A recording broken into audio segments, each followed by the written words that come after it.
أما بعد فأعوذ بالله من الشيطان الرجيم بسم الله الرحمن الرحيم يعلم ما بين أيديهم وما خلفهم ولا يحيطون بشيء من علمه إلا بما شاء صدق الله مولانا العظيم وصدق رسوله النبي الكريم الأمين. درود پاک بابت السلام علیکم یا سیدی یا رسول اللہ وعلی آلہ وصحبہ یا حبیب اللہ السلام علیکم یا سیدی یا رسول اللہ وعلی آلہ وصحبہ یا الصلاة والسلام عليك يا سيدي يا رسول الله وعلى آلك وأصحابك يا خاتم النبيين. حضرات محترم، تیسرے پارہ کی یہ مشہور آیت کریمہ آیت الکرسی بات کرنے کی تھی اور اس کا ایک حصہ آپ کے سامنے تلاوت کیا جس میں اللہ تعالیٰ کے علم کا ذکر ہے. رب تعالیٰ نے فرمایا یعلم ما بین ایدیہم، کہ اس کی شان یہ ہے کہ لوگوں کے جو سامنے ہے اسے بھی وہ جانتا ہے، وما خلفہم، اور جو ان کے پیچھے ہے اسے بھی وہ جانتا ہے. آپ کے آگے اور پیچھے لوگوں کے، کیونکہ اللہ تعالیٰ کی ذات کا نہ آگا ہے نہ پیچھا، کیونکہ وہ احد وہ ایک ہی ہے، اس کی نہ تو سمتیں ہیں، نہ اس کی ابتدا ہے نہ انتہا. تو اللہ تعالیٰ نے فرمایا کہ ان لوگوں کے سامنے جو کچھ ہے، جس کو یہ دیکھتے ہیں، جو انہیں نظر آتا ہے، اللہ اسے بھی جانتا ہے، اور جو ان کے پیچھے ہے اسے بھی وہ جانتا ہے. ایک مفہوم تو یہ ہے ظاہر کے حساب سے. دوسرا یہ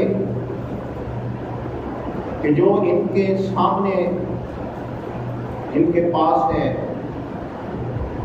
نسل کے حساب سے، ان کے بیٹے، ان کی اولاد، اسے بھی وہ جانتا ہے جو ان کے پیچھے، یعنی ان کے آباء و اجداد جو گزر چکے. ایک خلف کا معنی یہ ہے پیچھے کا، کہ اس کے آباء و اجداد گزر چکے ہیں وہ، اور ایک خلف کا معنی خلیفہ سے، خلف و رشید کے ان کی اولاد میں سے آنے والے جو ہے وہ کیسے ہیں، اسے بھی وہ جانتا ہے. دوسرا یہ اعمال کے حساب سے کہ جو یہ کر رہے ہیں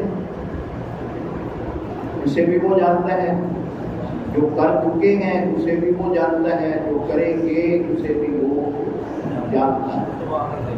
اس کا علم اتنا وسیع ہے، اتنا وسیع ہے کہ وَلَا يُحِيطُونَ بِشَيْءٍ مِّنْ عِلْمِهِ، کہ یہ سارے لوگ، اس کی ساری مخلوق اس کے علم میں سے کچھ حصے کا احاطہ بھی نہیں کر سکتے. اس کا علم اتنا وسیع ہے. صرف سمجھانے کے لیے، وگرنہ اللہ کے علم کا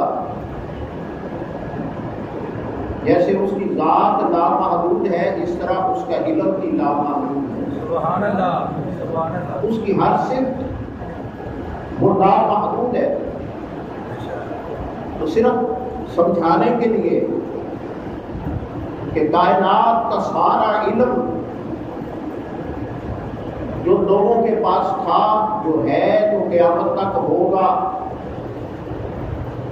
اس سارے علم کو جمع کیا جائے تو اللہ کے علم کا کچھ حصہ،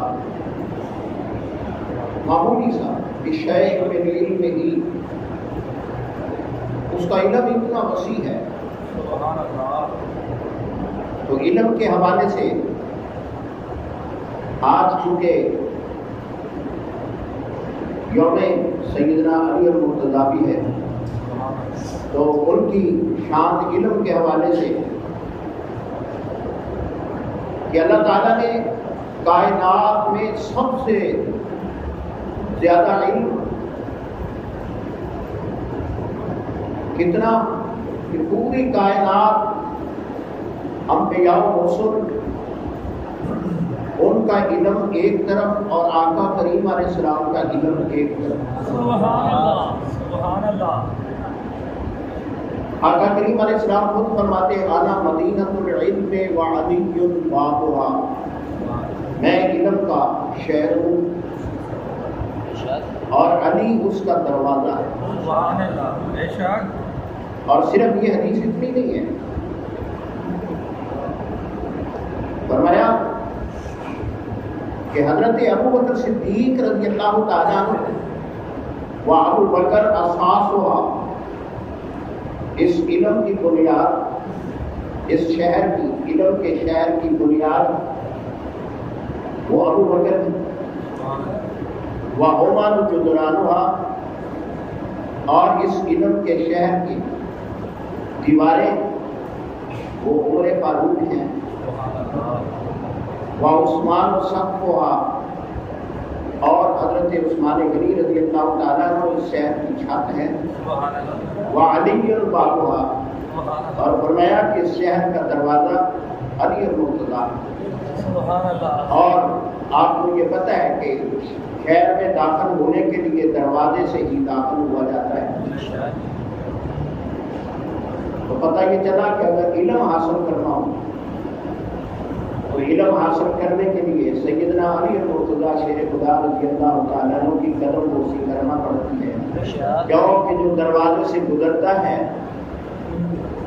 جی وہ دروازے کی تحریر اس کی قدم بوسی کر کے گزرتا ہے۔ سیدنا علی المرتضیٰ شیر خدا رضی اللہ تعالیٰ عنہ کے علم کی بات کریں تو آپ فرماتے ہیں کہ میری اگر اونٹ کی رسی لکیر گم ہو جائے تو میں قرآن پاک کھول کر دیکھ لیتا ہوں کہ وہ کہاں ہے۔ سبحان اللہ۔ کیوں کہ ساری کائنات، ہر ایک چیز کا ذکر قرآن پاک میں ہے۔ سبحان اللہ۔ اب اس کو سمجھنے کے لیے علم کی ضرورت ہے، کیونکہ سب سے بڑا علم وہ قرآن کا علم ہے، اس سے بڑھ کر دنیا میں کوئی علم ہے ہی نہیں، نہ کوئی ایسی کتاب ہے اور نہ کوئی قرآن سے بڑھ کر کوئی علم ہے۔ کوئی کتنا ہی اپنے آپ کو بڑا علم والا سمجھتا رہے، پوری کائنات کا علم حاصل کر لے، جب وہ قرآن کے سامنے آئے گا تو اس کا علم اسے ہیچ نظر آئے گا کہ میرا علم کچھ نہیں ہے، اگر ہے علم تو وہ قرآن ہے۔ ساری کتابیں وہ قرآن کا حصہ، قرآن ساری کتابوں کا مجموعہ ہے، محافظ ہے۔ تو حضرت علی المرتضیٰ شیر خدا رضی اللہ تعالیٰ عنہ فرماتے ہیں کہ میرے علم کا حال یہ ہے، آقا کریم علیہ السلام سے یہ حاصل کیا ہوا علم ہے۔ تو جب حضور کے ایک غلام کا علم اتنا وسیع ہے تو آقا کریم علیہ السلام کے علم کا کیا ہوگا؟ چنانچہ ایک یہودی نے حضرت علی المرتضیٰ سے کہا، کہنے لگا آپ کہتے ہیں کہ میں سارا علم قرآن میں ہے، تو میری داڑھی اور آپ کی داڑھی میں کتنا فرق ہے؟ آپ کی داڑھی گھنی ہے، میری داڑھی کا کوئی بال ہے، تو کیا اس کا علم بھی قرآن میں ہے؟ تو آپ نے 8ویں پارہ کی آیا کریمہ پڑھی، اور وہ عربی جانتے تھے، عربی ان کی اپنی زبان، وہ سمجھ گیا اس کا ذکر بھی قرآن میں ہے، جس کا مفہوم یہ ہے کہ جو اچھی زمین ہے وہ خوب کھیتی اگاتی ہے، اور جو بنجر زمین ہو وہ ٹاوا ٹاوا اگاتی ہے۔ تو اس میں تیری داڑھی اور میری داڑھی کا ذکر بھی ہے کہ تیرے دل میں کفر ہے، تیرے دل کی زمین بنجر ہے، اور میرے دل کی زمین زرخیز ہے، کیوں کہ میں آقا کریم علیہ السلام کا غلام ہوں اور میرا دین اسلام ہے۔ تو اب اس نے جب یہ بات سنی تو فوراً قدموں پہ گرا اور کہا کہ مجھے کلمہ پڑھاؤ علی، مسلمان ہو گیا، کلمہ پڑھا اور مسلمان ہو گیا۔ یہ سیدنا علی المرتضیٰ شیر خدا رضی اللہ تعالیٰ عنہ کے علم کا حال ہے۔ اللہ کریم ہمیں سمجھنے کی توفیق نصیب فرمائے۔ وآخر دعوانا الحمدللہ رب العالمین۔